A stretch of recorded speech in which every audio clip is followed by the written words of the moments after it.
Kali ini kita kembali bertemu untuk membahas mengenai kesehatan paru-paru.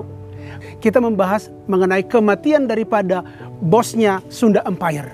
Orang yang namanya Ki Ageng Ranggasasana atau sering juga disebut namanya Lord Rangga. Ternyata setelah diperiksa di rumah sakit, setelah ditelusuri, Ki Ageng Ranggasasana itu mengalami gangguan di paru-paru.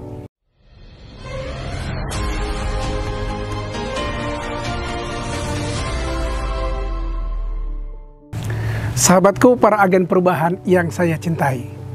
Kali ini kita kembali bertemu untuk membahas mengenai kesehatan paru-paru. Karena beberapa hari yang lalu, orang yang namanya Ki Ageng Ranggasasana atau sering juga disebut namanya Lord Rangga, yang selama ini kita kenal sebagai raja daripada Sunda Empire. Memang keberadaan Sunda Empire ini juga adalah sangat kontroversial karena mereka mendirikan kerajaan di dalam negara Kesatuan Republik Indonesia. Tetapi kita bukan membahas mengenai kerajaan Sunda Empire. Kita membahas mengenai kematian daripada bosnya Sunda Empire. Ki Ageng Ranggasasana ini kalau kita lihat proses kematiannya, sebelum dia meninggal, dia masih sehat, segar bugar kelihatannya, dan juga dia masih aktif bermedsos. Tapi ternyata 18 jam kemudian Ki Ageng Ranggasasana ini langsung meninggal dunia. Ternyata setelah diperiksa di rumah sakit, setelah ditelusuri, Ki Ageng Ranggasasana itu mengalami gangguan di paru-paru. Ternyata orang yang kelihatannya sehat juga bisa saja tanpa disadari memiliki gangguan kesehatan di paru-paru. Jadi kita semua yang ada sekarang di sini juga harus selalu senantiasa waspada dan juga menjaga kesehatan paru-paru kita semua. Dan ternyata faktor yang paling banyak menimbulkan penyakit paru-paru bagi seseorang itu adalah faktor dari udara yang masuk ke dalam penghirupan pernapasannya.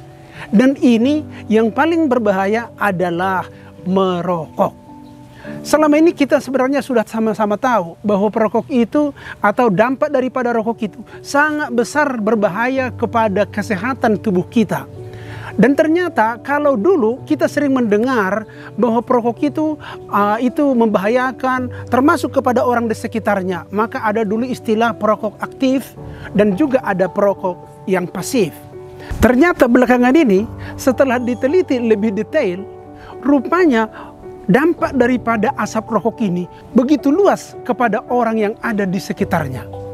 Pertama-tama kita kenal dengan namanya adalah perokok aktif atau ini sering disebut namanya dengan fast smoker, perokok pertama. Dia yang merokok dan dia juga lah yang memasukkan nikotin bersama-sama dengan tar yang masuk ke dalam tubuhnya dan menyebabkan penyakit bagi dia. Tapi orang di sekitarnya juga akan mengalami, karena pada saat dia merokok, maka asap rokok tentunya akan menyebar kepada orang di sekitarnya. Maka orang di sekitarnya juga akan menghirup nikotin bersama tar ke dalam tubuhnya. Inilah yang kita sebut namanya dengan perokok yang kedua. Kemudian bukan hanya di situ saja ternyata saudara-saudaraku. Ternyata orang yang merokok, maka asap itu juga bukan hanya kepada orang di sekitarnya dia yang mengena, tetapi juga kepada barangkali pakaian yang dikenakannya. Dan bukan hanya pada dia saja, pakaian orang di sekitarnya juga akan tercemar oleh asap rokok ini. Jadi bukan hanya di paru-paru perokok dan juga hanya di paru-paru teman di sekitarnya ini zat beracun ini bersarang, tetapi juga pada pakaian-pakaian yang dikenakan oleh orang yang ada di sekitar ini. Maka apabila pakaian-pakaian ini nanti dibawa ke rumah, maka di rumah juga akan ada orang yang terpapar oleh asap rokok ini. Terutama bagi anak-anak kecil di mana orang tua datang dari kantor atau dari tempat pertemuan dengan teman-temannya yang merokok, maka dia pulang ke rumah, dia menggendong bayinya atau anaknya, maka anaknya juga akan tercemar oleh asap rokok melalui asap yang menempel di dalam pakaian yang dikenakannya. Jadi mereka inilah disebut namanya adalah third smoker atau perokok yang ketiga. Jadi sekarang ini bukan hanya perokok pasif dan perokok aktif yang menjadi bermasalah dengan asap rokok ini, tetapi juga adalah perokok pertama, perokok kedua, dan juga perokok yang ketiga yang bisa sampai atau bisa dijangkau melalui sentuhan-sentuhan atau paparan-paparan daripada pakaian yang dikenakan oleh lingkungan berokok tadi. Jadi oleh karena itu, kepada saudara-saudaraku yang mencintai kesehatan dan juga kesehatan keluarganya, maka apabila Anda berasal dari tempat yang lingkungan merokok, apabila Anda balik ke rumah, sebelum Anda menggendong anak Anda atau bersilaturahmi dengan keluarga Anda, sebaiknya Anda mengganti pakaian dulu.